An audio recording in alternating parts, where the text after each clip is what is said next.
Nous étions le dernier immeuble de Rennes. Nous étions carrément à l'extérieur. Je reprends encore un terme que j'aime bien. Pour nous, le périph' de maintenant, ce n'est plus la Rocade. À l'époque, c'était le boulevard Clémenceau. Le boulevard Albert Ier existait, mais c'était plutôt un chemin communal plus qu'un boulevard. Il y avait 2 ou 3 maisons qui étaient construites.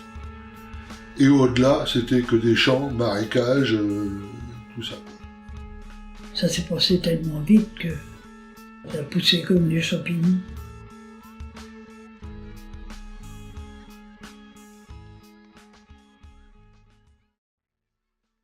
Je suis né déjà longtemps.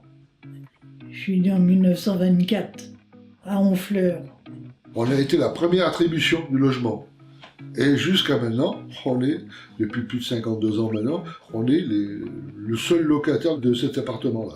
Dès que je suis arrivé, j'ai vu la vue extraordinaire qu'il y avait, comme au 15e étage. Je me suis dit, oh là là, ça, on voit loin, on a l'impression même de voir la mer jusqu'au bout là-bas, à l'horizon. Donc je me suis dit, ouais, je vais rester ici, je vais être bien là.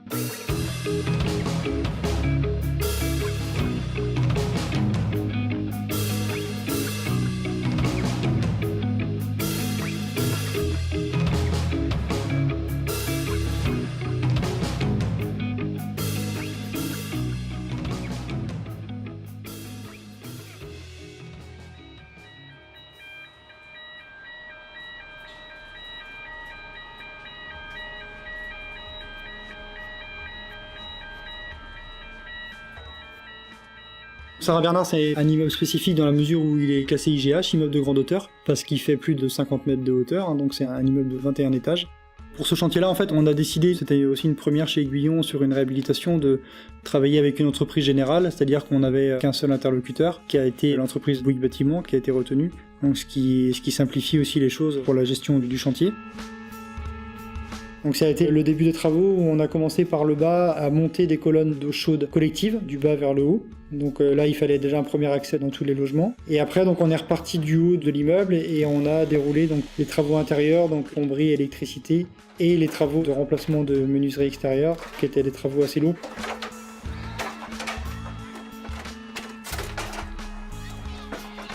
Non seulement on remplaçait les menuiseries extérieures, mais on agrandissait aussi la largeur de ces fenêtres pour faire vraiment des fenêtres panoramiques et profiter encore plus de la vue et du panorama qu'on peut avoir dans les étages hauts.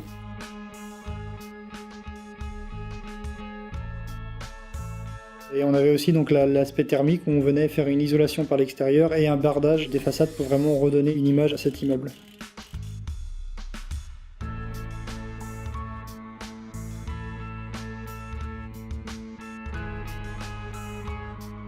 C'est sûr qu'on est sur un immeuble de 1962, donc on avait encore les fenêtres d'origine, donc là on était sur des vieilles fenêtres en bois, certaines étant encore en simple vitrage, avec un système de volets en bois coulissant qui était d'origine. Donc il y avait vraiment un gros besoin de travailler sur l'isolation thermique des logements et notamment le remplacement des menuiseries extérieures, c'était vraiment une grosse demande des locataires. On est quand même sur un axe où ça circule beaucoup, donc c'est vrai que les gens étaient aussi gênés par le bruit de la circulation qui arrivait dans les logements. C'est un projet hors norme. Par le volume financier engagé, parce qu'on est sur plus de 6 millions d'investissements, avec une aide importante de la collectivité qui est de l'ordre de 1,7 million d'investissements. On est un projet qui est singulier aussi parce que finalement il y a eu un travail partenarial très important qui a été fait. L'élément un petit peu singulier, c'est la mise en lumière qui finalement est quelque chose d'assez innovant et qui montre qu'on n'est pas simplement sur une réhabilitation technique, mais sur une réhabilitation qui a une dimension de quartier. On a aussi accompagné les locataires par la présence de Fanny Gabili avec l'installation d'un bâtiment modulaire vraiment en pied d'immeuble où les locataires pouvaient aussi venir la rencontrer lors de permanences, échanger avec elle sur différents thèmes et aussi relancer un petit peu une dynamique au niveau des locataires. Il y a vraiment quelque chose qui est en train de redémarrer à ce niveau-là, donc ça a plutôt permis aux locataires de se rapprocher, le fait de faire les travaux. Le but du local, c'était donc un lieu d'information et un lieu de convivialité entre les locataires de la tour et lieu d'information pour les habitants du quartier. Donc c'est un poste qui est vraiment lié à cette réhabilitation pour animer le petit local et donc en lien entre deux services, le service gestion du patrimoine et le service animation sociale. On avait quand même le local où était Fanny, qui a été d'une grande aide. Ça donnait l'occasion 2 fois par semaine de rencontrer des gens. Ah, c'était une très bonne chose, oui, oui. C'était devenu un petit peu le lieu de rencontre et puis on se retrouvait avec quelques personnes là.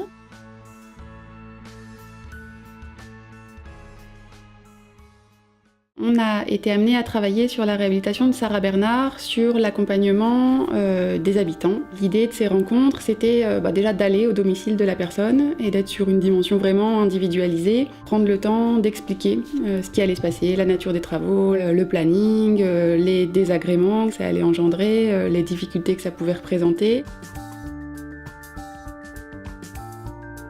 Je me suis présenté en fait avec une formule assez simple, mais qui pour moi correspond totalement. C'est j'ai été embauché par Aiguillon, mais je travaille pour les locataires, pour leur bien-être, pour que le bâtiment soit propre, agréable à vivre. Je suis là pour ça. La difficulté sur ce bâtiment-là, c'est que c'est un IGH. Il y a quand même un certain nombre de logements. Il y a de la hauteur et il y avait aussi différents interlocuteurs comme les compagnons bâtisseurs, il y avait aussi Valérie, la psychologue, enfin voilà. Et tout le monde à un moment ou un autre, effectivement il y a eu des petits réglages à faire, mais à un moment la mayonnaise elle a pris en fin de compte. Et on a vraiment fait équipe tous ensemble. Et je pense que c'est ce qui a fait que ça a été une réussite et que les gens avec la difficulté de nuisance sonore, des travaux, les travaux importants, ont réagi et vécu les choses comme ça. Alors je pense que les travaux étaient plus que nécessaires, et ça à mon avis beaucoup de locataires diront la même chose. Et du coup ils étaient tout de même attendus. Ça fait je sais pas combien de temps qu'on entend parler des travaux et enfin ils sont arrivés, mais c'est un peu long. Moi je trouve que les locataires ont été très patients. On a fait beaucoup de bruit. Faut bien que les ouvriers travaillent, que je dis. Vous avez travaillé sans faire de bruit, vous? Il faut que ça s'améliore, hein, et donc les nuisances, faut bien en passer par là. Oh là là, il perçait dans les murs, là, c'était... Maintenant, c'est vrai que le bruit, là, ça a duré 13 mois, quoi, c'est clair, parce que on l'entendait vraiment très bien, les sons, ça communique très bien les sons dans l'immeuble. Comme tout le monde, le bruit, par après, la mauvaise organisation. Moi, je trouve qu'il y avait une mauvaise organisation, parce que sur ma porte, ils ont mis une date, et puis ils sont même pas venus à la date là, ils sont venus plus tard. Donc du coup, quand ils nous ont dit, voilà, on vient à la date là, nous, on avait déjà tout enlevé, déjà dans l'appart, on avait déjà tout préparé. Donc du coup, moi, tout est sur mon lit, moi. Tout est sur mon lit. Donc du coup, impossible à dormir dans mon lit. J'ai dormi pendant 3 mois, j'ai dormi dans mon canapé. On a dû pousser les meubles dans un coin de chaque chambre. On pouvait pas les remettre sans arrêt et les renlever sans arrêt, parce qu'on a dû être aidés. Donc on a vécu comme des squatteurs pendant des mois.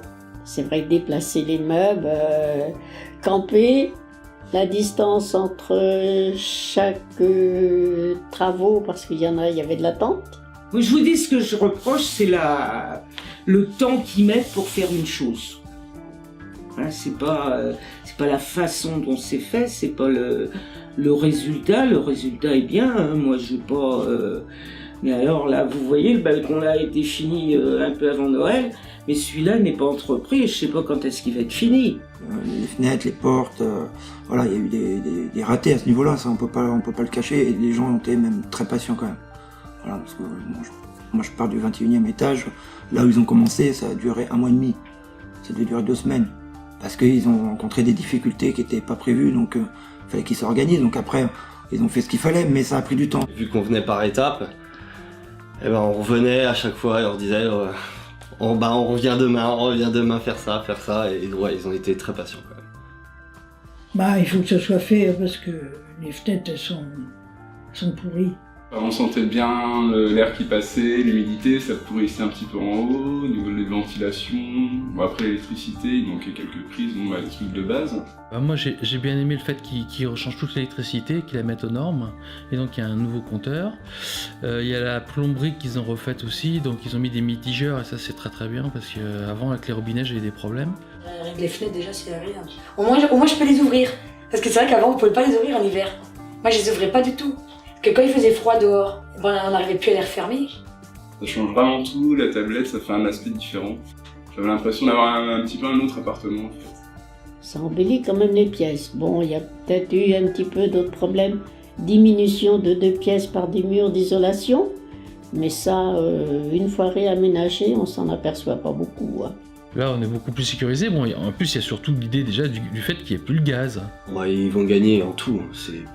En luminosité dans les appartements, puisqu'on a agrandi les fenêtres. Elles étaient plus petites. Au niveau de la température, on a tout réisolé, donc forcément ça va être beaucoup mieux. Puis au niveau du bruit, on n'entend plus la rue, quoi. Avec les nouvelles fenêtres, là on n'entend rien.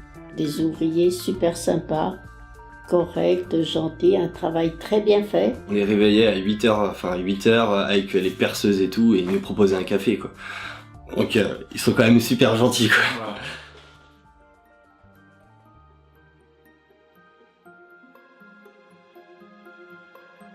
C'est magnifique, hein, c'est plus la même. Hein. Quand on voit les photos avant et maintenant, ça donne un aspect, puis même pour le quartier, ça embellit le quartier et tout. Hein. On peut leur dire merci. Ça n'a pas toujours été facile, mais dans l'ensemble, on leur dit merci.